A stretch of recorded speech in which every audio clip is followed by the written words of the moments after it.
존경하는 많은 분들이 좋아하는 마틴 로이드 존스 목사님이 금식 없이는 기독교가 없다라고 하며 산상수훈 강해를 할 때 귀한 말씀을 했습니다.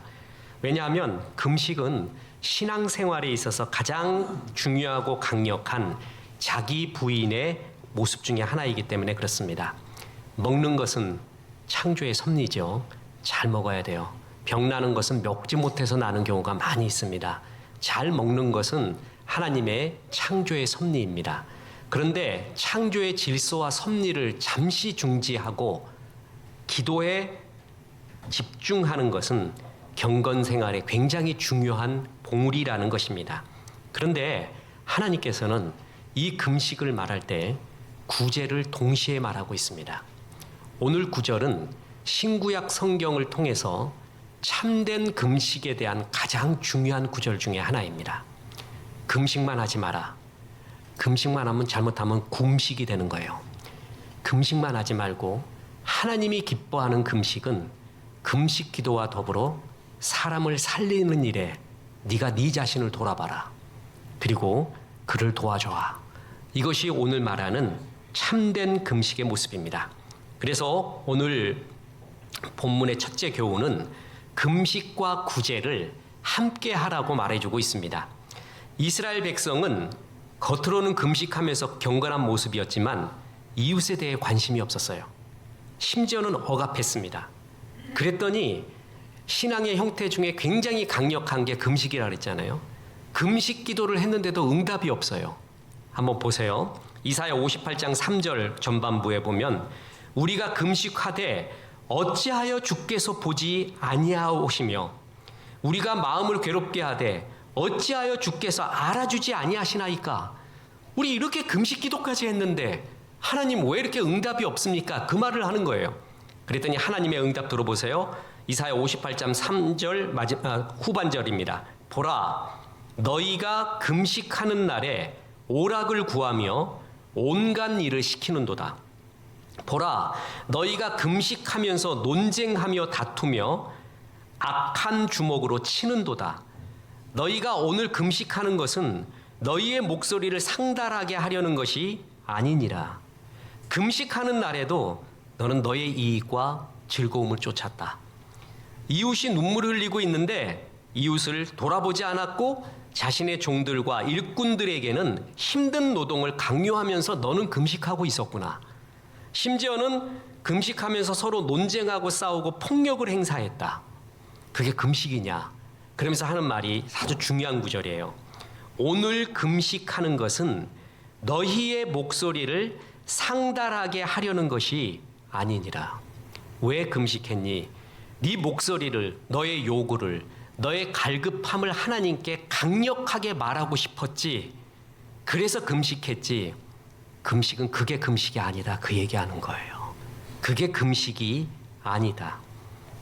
58장 5절에 이것이 어찌 내가 기뻐하는 금식이 되겠으며 이것이 어찌 사람이 자기의 마음을 괴롭게 하는 날이 되겠느냐. 그의 머리를 갈대같이 숙이고 굵은 배와 재를 펴는 것을 어찌 금식이라 하겠으며 여호와께 연락될 날이라 하겠느냐. 참된 금식을 하지 않았기에 이것은 연락될 수가 없다. 이렇게 말하고 있는 거예요. 그러면서 오늘 본문에 뭐라 그러냐면은 참된 금식에 대해서 말해주고 있습니다. 참된 금식은 외형적인 밥을 굶는 절제가 아니라 고통받는 이웃들을 결박을 풀어주고 살려내는 일이 동행될 때 그게 금식이다. 이렇게 말하고 있는 거예요. 자, 보세요. 이사야 58장 6절. 내가 기뻐하는 금식 나오죠? 흉악의 결박을 풀어주며 멍에의 줄을 끌어주며 압제당하는 자를 자유하게 하며 모든 멍에를 꺾는 것이 아니겠느냐. 금식하면 흉악의 결박이 풀어지고 멍에줄이 끌어지고 자유케 하고 멍에가 꺾어진다. 이것도 맞는 구절이고요. 또 하나는 이 전체의 컨텍스트를 보면은 내가 기뻐하는 금식은 이웃의 흉악의 결박을 풀어주며 이웃의 멍에의 줄을 끌어주며 압제당하는 이웃을 자유하게 하며 이웃의 모든 멍에를 꺾는 것, 그까지 하는 것을 금식이라고 한다. 우린 금식은 굶고 기도하는 걸로 알고 있었는데 하나님은 이렇게 이웃을 살리는 것을 또한 금식이라고, 내가 기뻐하는 금식이라고 말해주고 있다는 것입니다. 이 구절은 이사야서에만 나오는 게 아니라 예수님도 이렇게 동일한 말씀을 하셨습니다. 최후의 심판 장면에서 주님이 하시는 말씀입니다. 들어보세요. 마태복음 25장 35절에 내가 줄일 때에 너희가 먹을 것을 주었고 목마를 때에 마시게 하였고 나그네 되었을 때에 영접하였고 헐벗었을 때에 옷을 입혔고 병들었을 때에 돌보아 주었다. 너는, 그러니까 이 의인이 말합니다. 내가 주님을 만난 적이 없는데요. 내가 언제 주님을 먹여주고 그리고 재워주고 그리고 마시게 했습니까? 그랬더니 마태복음 25장 40절에 임금이 대답하여 이르시되 내가 진실로 너희에게 이르노니 너희가 여기 내 형제 중에 지극히 작은 자 하나에게 한 것이 곧 내게 한 것이니라. 성경에 이것이 곧 나에게 한 것이다 라는 것이 2번 나옵니다. 2구절이 나와요. 지금 2구절이에요. 뭐냐 하면은 이웃이 어렵게 우리에게 다가왔어요. 천사가, 주님이 보낸 천사가 우리에게 다가왔는데 그 천사는 우리가 그림이나 영화에 보듯이 여잔지 남잔지 알지도 못하는 그렇게 이쁘게 생긴 미소년의 모습으로 신날개 펄럭이며 하얀 도포를 펄럭이며 날아오지 않고 나의 도움을 필요로 하는 남노한 이웃의 모습으로 천사가 우리에게 다가옵니다. 그를 도와주는 것이 곧 나를 도와준 것이었다.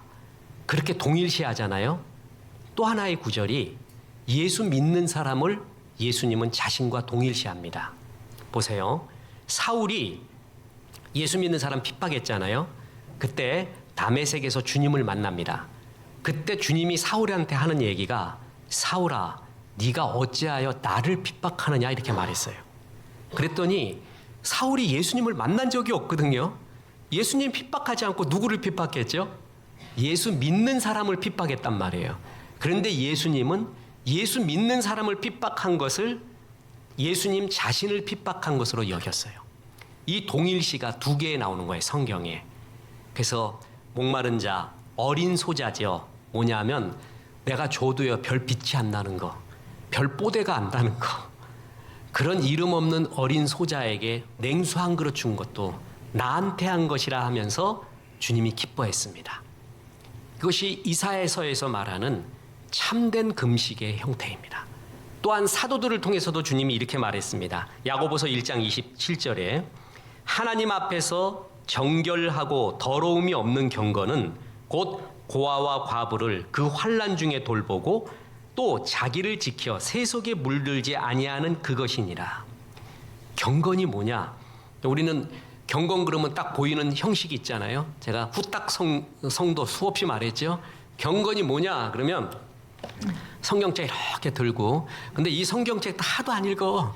그래가지고 뭐냐면 먼지는 뽀얗게 쌓여갖고 교회 갈 때 어떻게 한다고요? 이게 후딱 성경이야. 후딱 성도 이렇게 가서 이렇게 폼 잡고 있는 거예요. 그럼 또 헐레헐레 오는 것보다는 낫지요. 그래도 이렇게 폼 잡고 오면은, 그죠? 그런 것이 경건이냐?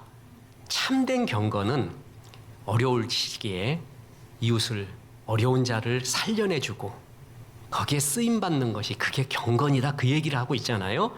뿐만 아니라 요한일서 3장 17절에 누가 이 세상의 재물을 가지고 형제의 궁핍함을 보고도 도와줄 마음을 닫으면 하나님의 사랑이 어찌 그 속에 있겠느냐, 거하겠느냐. 그러면서 동일하게 참된 경건, 참된 금식이 뭐냐 하면 금식 기도만이 아니라 금식 기도를 하면서 이제껏 나는 나를 위해서만 살아왔구나, 나를 위해서만 눈물을 흘렸구나, 이웃을 향한 마음을 펴라. 그래서 그들을 도와주고 살려내라.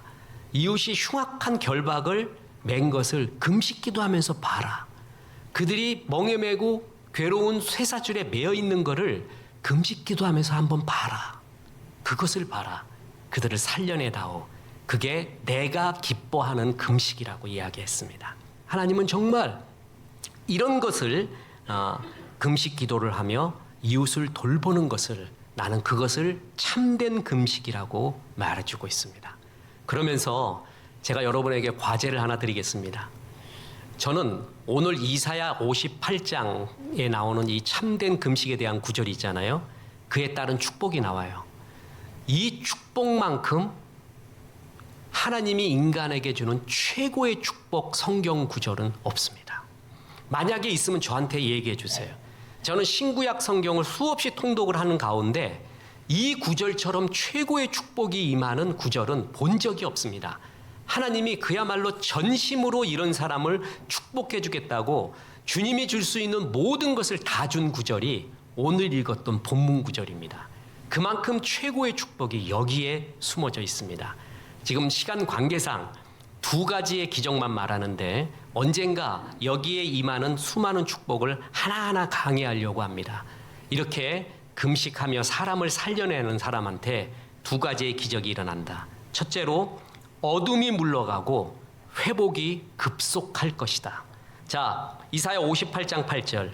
그리하면 내 빛이 새벽같이 비칠 것이며 내 치유가 급속할 것이며 내 공의가 내 앞에서 행하고 여호와의 영광이 내 뒤에 호위하리니.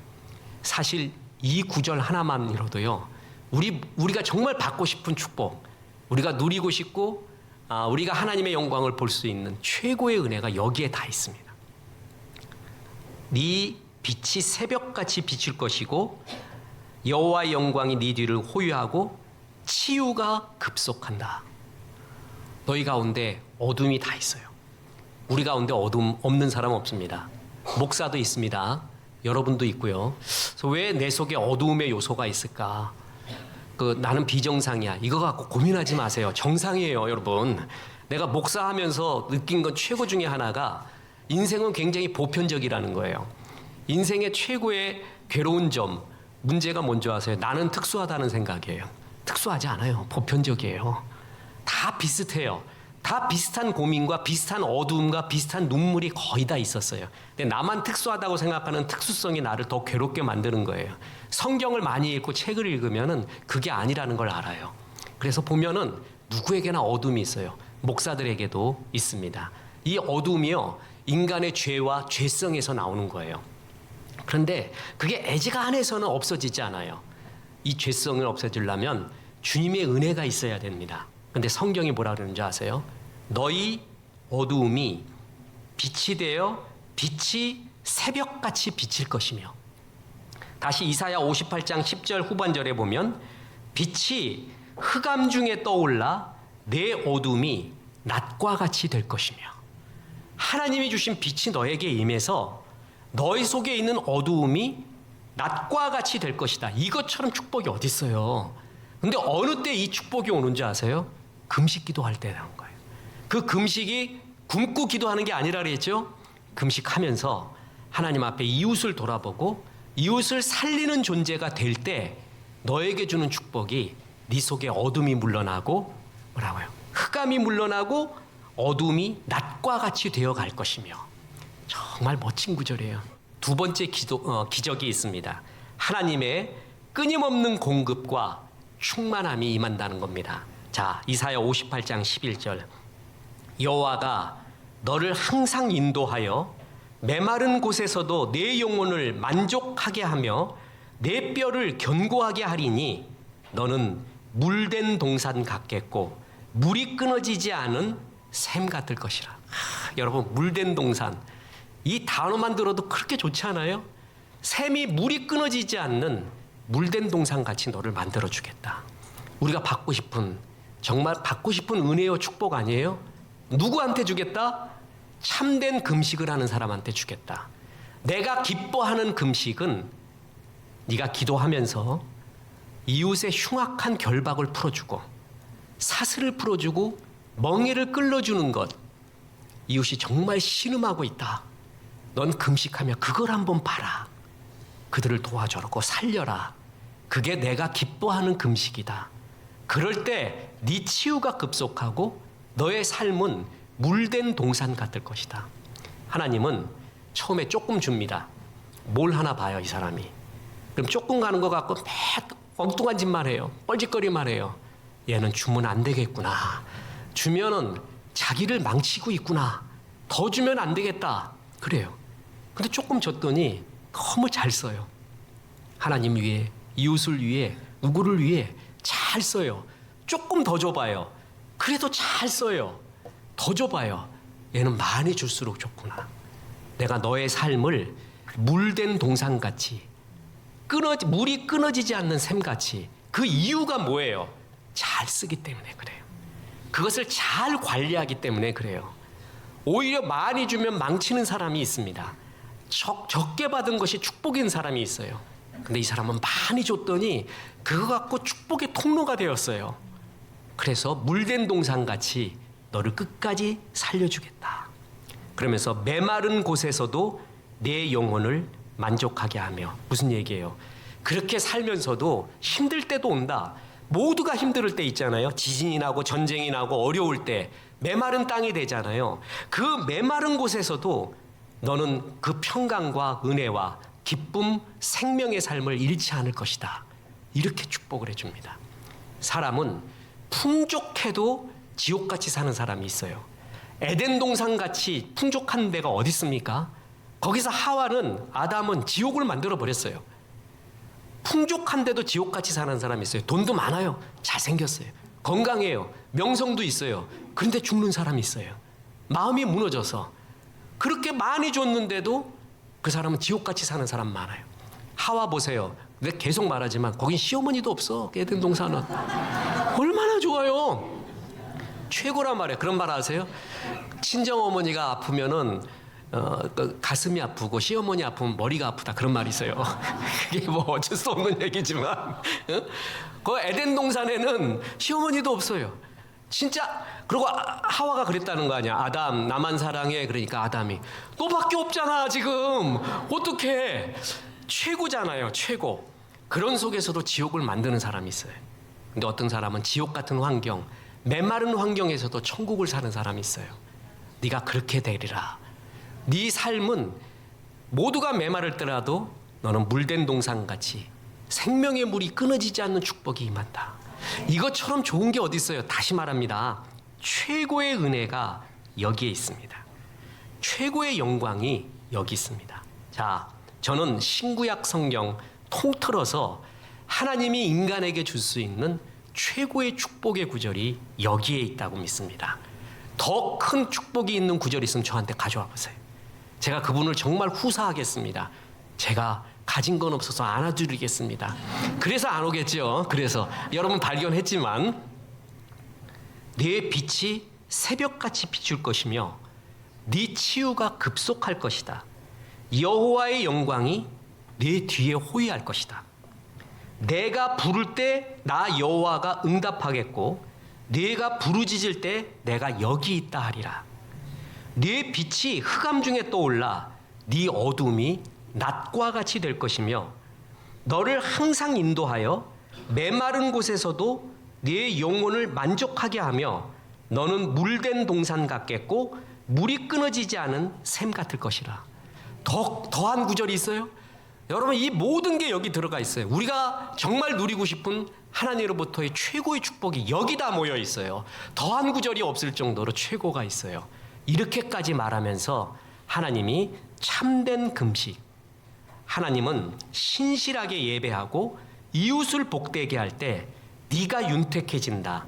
이게 하늘의 법칙으로 세워놨습니다. 자 보세요. 잠언 11장 25절에 구제를 좋아하는 자는 풍족하여질 것이요 남을 윤택하게 하는 자는 자기도 윤택하여지리라.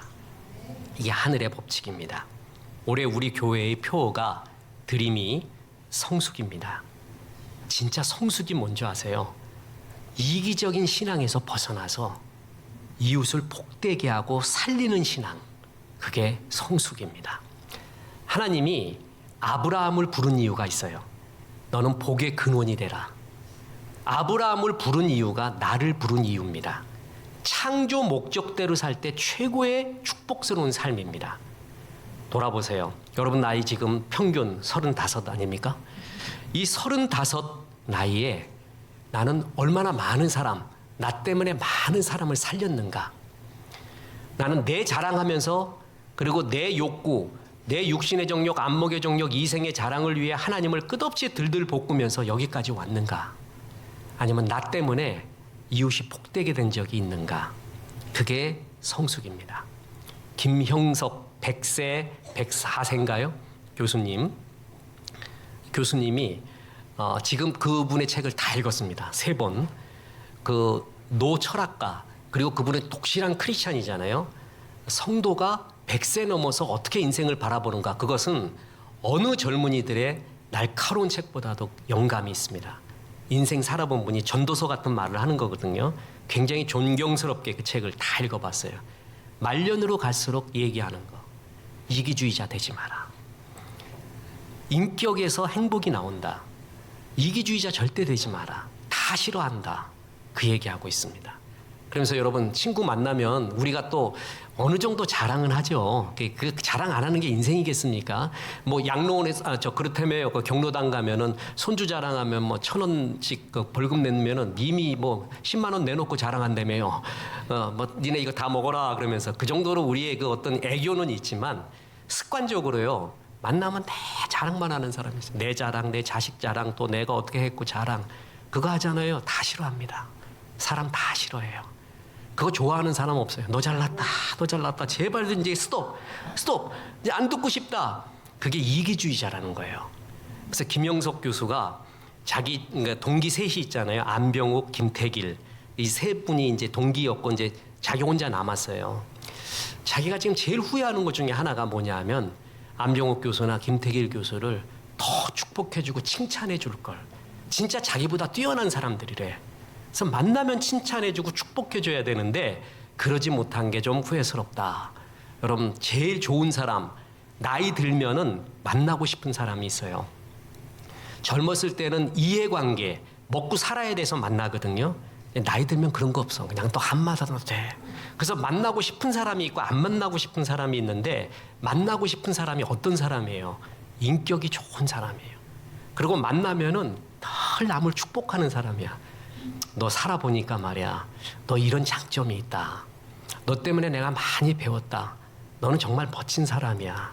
그래, 너 때문에 또 많은 사람이 배워갈 거야. 끝없이 자랑을 하지 않고 그렇게 그 사람을 축복해 주는 게, 그게 이기주의 신앙에서 벗어나는 거예요. 그러니까 나이 들수록 정말 벗어나야 되는 게 이기주의라는 거예요. 그런데 삶도 이기주의가 있고요, 신앙도 이기주의가 있어요. 이제껏 내가 살아온 신앙의 형태가 전부 나를 위해서, 그러니까 나의 어떤 목적과 뭐를 위해서, 심지어는 아주 굉장히 강한 금식도 하면서, 근데 돌아보면 전부 나를 위해서, 이웃을 위해서가 없어. 이웃을 위해 흘렸던 눈물도 땀도 마음도 없어요. 그게 미성숙한 겁니다. 그렇게 되면 미성숙한 것입니다. 하나님이 기뻐하는 아브라함은 복의 근원이 되라고 했고요. 우리가 요셉을 좋아하는 이유, 잘 알잖아요. 창세기 49장 22절에 요셉은 무성한 가지, 곧 샘 곁에 무성한 가지라. 그 가지가 담을 넘었도다. 담을 넘어서 이웃에게 그늘과 열매를 줬어요. 그래서 그를 아름답다고 말하는 거예요. 나중에 기억에 남는 사람이 멋진 사람이 아니라 이런 사랑이 있었던 사람, 이웃을, 어려웠던 사람을 살려줬던 사람, 정말 존중합니다. 저도 그런 사람 앞에 정말 존중합니다. 저 사람은 여러 사람을 살린 존재야. 사람을 항상 살려가는 존재야. 그것처럼 극존칭은 없습니다. 저 사람은 만나면 맨날 자랑만 해. 맨날 자랑만 해. 그게 이기주의예요. 신앙의 이기주의가 되는 거예요. 우리 교회 성도님 중에 다들 어렵잖아요. 다 풍족해서 도와주는 사람 어디 있습니까? 그런데 자녀가 대학 입시에 들어가고 대학교 등록금을 마련할 때 그 어려운 중에 등록금을 또 하나를 준비합니다. 그래서 내 자녀와 비슷한 나이 또래 어려운 사람에게 그 등록금을 줍니다. 그렇게 살아오신 분이 있습니다. 저 또한 그런 장학금을 받아서 신학 공부를 마음껏 할 수 있었습니다. 그래서 아주 어려운 때 정말 죽고 싶을 정도의 희망이 없는 흑암일 때에 그래서 나를 살려주는 그 사랑 때문에 목회자도 되고, 그래서 저는 지금 그 빚진 마음으로 목회한다고 항상 생각합니다. 제일 기억에 남는 게 뭔가 사람을 살려줬던 사람, 그게 정말 존경스럽습니다. 그 사람이 진짜 경건한 사람이구나 라는 걸 알게 되었습니다. 구한 말에 활빈당이라고 있었습니다. 농민과 편민들 가운데 형성된 무장 집단인데요. 나라가 혼란하고 양반들이 탐관오리, 그러니까 너무 빈익빈 부익부도 많아지고, 그래서 이 농민들이 활빈당 구성해가지고요, 그 양반 탐관오리들 재산 뺏고 못 뺏어서 나눠주고 자기도 먹고, 그리고 심지어는 관아까지 습격하고 이렇게 혼란의 때가 있었습니다. 근데 이 활빈당이 당시에 경주에서 최고 부자였던 경주 최부잣집, 우리가 너무 잘 알잖아요. 책에서도 예화에서도 많이 듣는 이 집은 쳐들어가지 않습니다. 이 집은 그대로 놔둡니다. 그는 경주 최부자는 약 300년간 이어온 대부호의 가문이었잖아요. 노블레스 오블리주, 가진 자가 어떻게 살아야 되는가를 아는 부자의 상징, 최고의 상징이에요. 그 도움을 활빈당 사람 중에서 안 받은 사람이 없어요.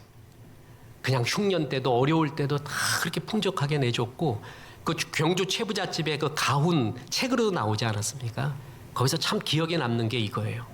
흉작이 일었을 때 절대 헐값으로 땅 사지 마라. 농민이 너무 흉작이 되잖아요. 먹고 살 길이 없어갖고 자기 땅을 팔 수밖에 없어요. 그거 판다고 해서 그런 땅 사지 마라. 하나님이 역시 날 축복해줘. 이런 땅 10개, 20개, 100개 막 구입을 해가지고 이게 축복이다. 여러분, 그거를 만약에 일반 사람들이 알잖아요. 그럼 그게 만약에 기독교인이 그랬다. 그거 축복이라고 여기겠습니까? 욕합니다. 활빈당 만들어서 쳐들어가 버립니다. 그건 축복이 아니에요. 그거는 그 이웃의 아픔을 아는 거예요. 그래서 어떻게 했냐면, 그때 그런 농민들이 땅 팔러 온다고 해도 땅 절대 사지 마라. 네가 도와줘라. 그러니 존경하지 않을 수가 없잖아요. 그래서 경주 최부잣집은 활빈당도 정말 존중을 했습니다. 쳐들어가지 않았어요. 이게 진짜 어른이라는 거죠. 이게 진짜 어른의 모습이었습니다. 우리 기독교가 한국에서 참 좋은 문화도 이끌어갔고 좋은 역사도 많이 일으켰습니다. 지금 빛과 소금의 역할이 조금 희미해졌지만 저는 곧 회복되리라고 믿습니다. 우리가 기도가 부족했는가? 예배가 부족했는가? 기도원에서 기도가 부족했는가? 금식이 부족했는가? 저는 아직 한국교회의 아름다운 그 전통이 계속 이어지고 있기에 한국 교회가 건재하고 따라온다고 자랑스럽게 생각합니다. 근데 왜 세상 사람들은 우리를 욕하는가? 이유 중에 하나가 뭐예요? 빛과 소금의 역할, 이웃의 아픔을 우리가 너무 외면하는 삶. 나의 경건은 굉장히 강해요. 나는 정말 잘해. 근데 이웃을 향해 들리는 눈물이 없었던 거, 그 값을 받는 것이 아닌가. 저는 그런 면에서 우리 교회 성도님들이 너무 자랑스럽습니다. 우리 장로님, 재정장로님이 늘 말씀하시지만 우리 전체의 예산의 39%, 40%가 전교 선교 구제로 들어갑니다. 정말 감사하고 정말 자랑스럽고 정말 너무나 뿌듯합니다. 이런 교회 진짜 있으면 나와보라고 할 정도로 교만이 아니라 너무나 기쁩니다.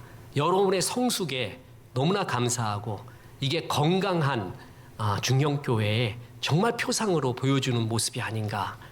또 우리의 일로 인해서 많은 영혼들이 구원받고 은혜를 받고 있는 방송문서 많이 퍼뜨리고 있습니다. 선한 영향력을. 참 이것이 얼마나 감사한 일인지 정말 기쁜 일인지 모르겠습니다. 끝으로 퀴즈 하나 드리고 마칠까 합니다. 조선 왕조 실록에 기록된, 조선의 역사에 기록된 왕으로부터의 최고의 하사품을 받은 두 사람이 있습니다. 그러니까 최고의, 그러니까 왕이 줄 수 있는, 나라가 줄 수 있는 최고의 상을 받은 두 사람이 있어요. 혹시 아세요? 모르니까 퀴즈를 냈지 내가. 그러니까 얼마나 통쾌한지. 뭐냐면은 태조 이성계가 책봉한 개국 1등 공신 중에 백응렴과 조준이라는 사람이 있습니다. 이 둘이 조선을 이루는데 결정적인 역할을 합니다. 백응렴, 조준. 이에게 왕과 나라가 줄 수 있는 최고의 하사품을 줬는데 여러분 읽으면은 이거 들으면은 굉장히 실망하고 낙심할 수도 있습니다. 토지 220만 평과 노비 30. 해당 지역 1000호의 백성들로부터 직접 세금을 거둘 수 있는 경제적 권리. 본인은 물론 부모와 아내에게도 세 계급의 자귀. 아들에게는 음서 제도로 하여 과거 시험 없이 관직에 나갈 수 있는 특권. 개인 비서 7명, 호위군사 10명, 각종 은금 그릇, 의복, 말 등을 하사받았다. 반역죄와 같은 대역죄를 제외하고는 사형을 면제받았다. 와, 이게 최고입니다. 최고로 모든 걸 받았어요. 이성계와 조선이 줄 수 있는 최고의 것을 줬어요. 그죠? 그게 오늘 본문 구절입니다. 하나님이 줄 수 있는, 인간에게 줄 수 있는 최고의 축복을 여기에 다 집중해 놨어요. 그 정도로 강조한 거예요, 이게. 보세요. 지금 제가 2가지 기적만 얘기했지만 세부적으로 보면은요, 11가지예요. 근데 그 축복이 우리가 정말 사모하고 너무나 아름답고 멋진 축복이에요. 그거를 다 준비해 놓고 주고 싶다는 거예요. 어떤 사람에게? 나의 기뻐하는 금식을 하는 자에게. 하나님은 급한 일이 있을 때요, 그리고 금식할 정도로 중요한 일이 있을 때, 예를 들어 사업을 시작해 사업이 힘들어져 사업이 흥황할 때도 자녀 교육의 문제, 건강의 문제, 그리고 인간관계가 깨진 문제, 결혼의 문제, 모든 이런 결정적인 때가 있거든요. 히스기야처럼 벽 보고 하나님만 바라보고 기도해야 될 때 있습니다. 그때 깊이 기도하십시오. 정말 깊이 그때 기도하십시오. 금식 기도를 하십시오. 금식과 기도만 하지 말고 그때 성경을 읽으십시오.